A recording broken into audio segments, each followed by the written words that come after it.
અને જો તમે જાહેર જનતાની સલામતી અને સેફટી ના રાખી શકતા હોય અને એક પછી એક જો આવી દુર્ઘટનાઓ બનતી હોય અને લોકો જીવતા ભૂંજાઈ રહ્યા હોય ને તો 156 ઢાંકણીમાં પાણી લઈ અને ડૂબી મરવું જોઈએ। 1 લાખ રૂપિયાનો વાર્ષિક હપ્તો આપો અને ફાયર સેફટીના નામે અગન ભઠ્ઠી સમાન આવા ડોમો ચાલતા હશે ને, જેમાં ગેમ ઝોન ચાલતા હોય કે કોચિંગ ચાલતા હોય કે જીમખાના ચાલતા હોય તો પણ ચલાવી લેવામાં આવશે। 24 મે 2019 તક્ષશિલા હત્યાકાંડ, જેમાં 22 વિદ્યાર્થીઓ જીવતા ભૂંજાઈ ગયા અને આજે 5 વર્ષ પછી 25 મે 2024 ના રોજ ટીઆરપી ગેમ ઝોન હત્યાકાંડ, જેમાં 28 લોકો જીવતા ભૂંજાયા છે અને હજી આંકડો વધે એમ છે।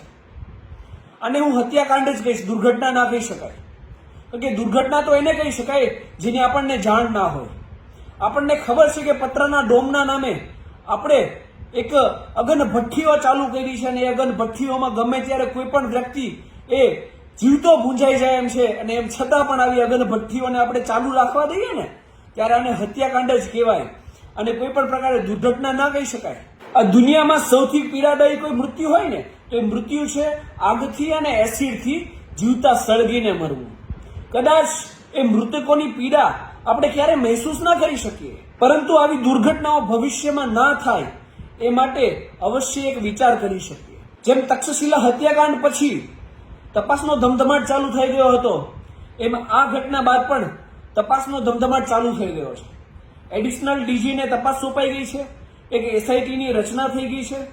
જેમ તક્ષશિલા વખતે એસએમસી ઓફિસર, ફાયર ઓફિસર, બિલ્ડરો, જે પણ કોચિંગના સંચાલકો હતા એ તમામ ઉપર ફરિયાદ થઈ હતી, એમ આ ઘટનામાં પણ તમામ ઉપર ફરિયાદ થશે એ સ્વાભાવિક છે। પણ એ ઘટનામાં પણ એક નેતા જેની ભલામણથી આ એક અગન ભઠ્ઠી સમાન ડોમ ચાલુ થયો હતો ને, એ નેતાનું નામ કોઈ જગ્યાએ નહોતું આવ્યું અને મને 100%ની ખાતરી છે આ પણ ઘટનાની અંદર કોઈ નેતાની ભલામણ વગર, કોઈ પણ ફાયર સેફટી વગર, કોઈ પણ પ્રકારની પરવાનગી વગર આ અગન ભઠ્ઠી સમાન જે ગેમ ઝોનનો ડોમ ચાલુ થયો હતો ને, એ કયા નેતાની ભલામણથી થઈ હતી ને તપાસમાં ક્યારેય બહાર નહીં આવે। હરેક દુર્ઘટનાના મૂળમાં ભ્રષ્ટાચારી અને બેમાની હોય છે। ચાહે ફાયર સેફટી હોય, ચાહે ફૂડ સેફટી હોય, ચાહે રોડ સેફટી હોય કે અન્ય કોઈ પણ વસ્તુ હોય, અહીંયા એક પેટર્ન ચાલે છે ખાસ કરીને નગરપાલિકા, મહાનગરપાલિકાઓમાં કે તમે 25-50-1 લાખ રૂપિયાનો વાર્ષિક હપ્તો આપો, પછી ફૂડ સેફટીના નામે તમે ઝેર પણ લોકોને વેચશો તો ચાલશે, રોડ સેફટીના નામે મોટા મોટા ખાડાઓ રોડમાં હશે તો પણ ચાલશે, અને ફાયર સેફટીના નામે અગન ભઠ્ઠી સમાન આવા ડોમો ચાલતા હશે ને, જેમાં ગેમ ઝોન ચાલતા હોય કે કોચિંગ ચાલતા હોય કે જીમખાના ચાલતા હોય તો પણ ચલાવી લેવામાં આવશે। હરેક ઘટનાની મૂળમાં એ ભ્રષ્ટાચારી અને બેઈમાની હોય છે। અમે 156 આપીને તમને છૂટ્યા છે, એટલા માટે નથી છૂટ્યા કે તમે રોજ સવારે ઉઠીને રીબીનો કાપવા નીકળી જાઓ, આવા ગેરકાયદેસર ડોમોમાં તમે ભલામણો કરો, ત્યાંથી હપ્તા વસૂલી ચલાવો। બસ તમારે એક જ વસ્તુ કરવી છે, માઇક લઈને મોટા મોટા ફગાફુદ્દારી કરવાની।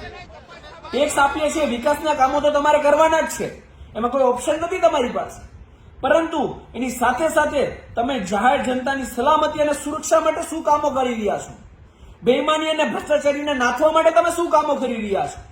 કહીએ જ નહીં, શૂન્ય છો તમે એની માટે। અને જો તમે જાહેર જનતાની સલામતી અને સેફટી ના રાખી શકતા હોય અને એક પછી એક જો આવી દુર્ઘટનાઓ બનતી હોય અને લોકો જીવતા ભૂંજાઈ રહ્યા હોય ને તો 156 ઢાંકણીમાં પાણી લઈ અને ડૂબી મરવું જોઈએ। તમારી એ નૈતિક જવાબદારી છે કે તમે જાહેર જનતાની સુરક્ષા અને સલામતી રાખો અને બેઈમાની અને ભ્રષ્ટાચારી ઉપર અંકુશ ચલાવો। તક્ષશિલા હત્યાકાંડમાંથી તમે શીખ્યા નહોતા તો આ બીજો એક હત્યાકાંડ અમારી સામે આવે છે। તમે જાહેર જનતાની જીવની વેલ્યુનું કેટલું આંકલન કરી રહ્યા છો? અને મને તો શરમ આવે છે તમારી આ વાત જોઈને કે મૃતકોને તમે 4 લાખની સહાયનો લોલીપોપ પકડાવો છો, જ્યારે તમે વિકસિત દેશો હારે તમારી તુલના કરો છો। અમેરિકામાં જ્યારે કોઈ એક વ્યક્તિને 1 વર્ષની ખોટી સજા પણ થાય ને, એ નિર્દોષ હોય તો એને $50,000 સુધીનું કમ્પન્સેશન આપવામાં આવે, જે 50 લાખ રૂપિયા થાય 1 વર્ષની કિંમત। આ એક વ્યક્તિ આખો મૃત્યુ પામ્યો છે અને એ ગેમ ઝોનની અંદર ગયો તો એક વસ્તુ તમે સ્વાભાવિક બુદ્ધિ તો ચલાવો કે 1,000, 2,000 કે 5,000 ટિકિટ દઈને પોતાની 4 વ્હીલ ગાડી લઈને ગેમ ઝોનમાં ગયો હશે, એ વાર્ષિક 10 લાખથી 20 લાખ કમાતો હશે, એ કોઈ ગરીબ પરિવારમાંથી નહીં હોય, સામાન્ય મધ્યમ વર્ગીય પરિવારમાંથી હશે, તો એની સહાયના નામે તમે 4 લાખનો લોલીપોપ આપો છો એને? વસ્તુ યાદ રાખજો, હું જાહેર જનતાને કહેવા માંગુ છું કે તમારા અને મારા જીવની કિંમત આ દેશની અંદર માત્ર ને માત્ર નોટ અને વોટ માટે છે. નોટ એટલે જે આપણે ટેક્સ ભરીએ છીએ એ, અને વોટ જે આપણે હમણાં કાસ્ટ કર્યો છે એ. વોટ તો આપણે આપી દીધો છે, એટલે કદાચ આમાં પણ કચાશ રહેવાની છે, કારણ કે જે સ્વાર્થ છે એ નીકળી ગયો છે. તમારા અને મારા જીવની કિંમત આ દેશની અંદર જ્યારે આવા બેઈમાન રાજકારણીઓ છે ને, ત્યારે તમારા અને મારા જીવની કિંમત માત્ર ને માત્ર એક કૂતરા અને બિલાડા જે જીવન જીવે છે ને એના જેટલી છે. જે મેં કૂતરું અને બિલાડું રોડ અકસ્માતમાં ગમે તે રીતે મૃત્યુ પામીને એની કોઈ નોંધ ના લે ને, એ રીતે તમે જીવતા ભૂંજાઈ જાઓ ને તોય તમને 4 લાખ રૂપિયાનો લોલીપોપ આપવામાં આવે છે. જેટલા લોકો આમાં ભોગ બન્યા છે ને એમને ન્યાય આ રીતે ના મળે 4 લાખના લોલીપોપ આપવાથી. એમને ન્યાય ત્યારે મળ્યો કે ભાઈ જ્યારે આમાં તટસ્થ તપાસ થાય, બેઈમાની અને ભ્રષ્ટાચારી જે આવી ઘટનાઓના મૂળમાં છે એમાં સંપૂર્ણપણે અંકુશ આવે.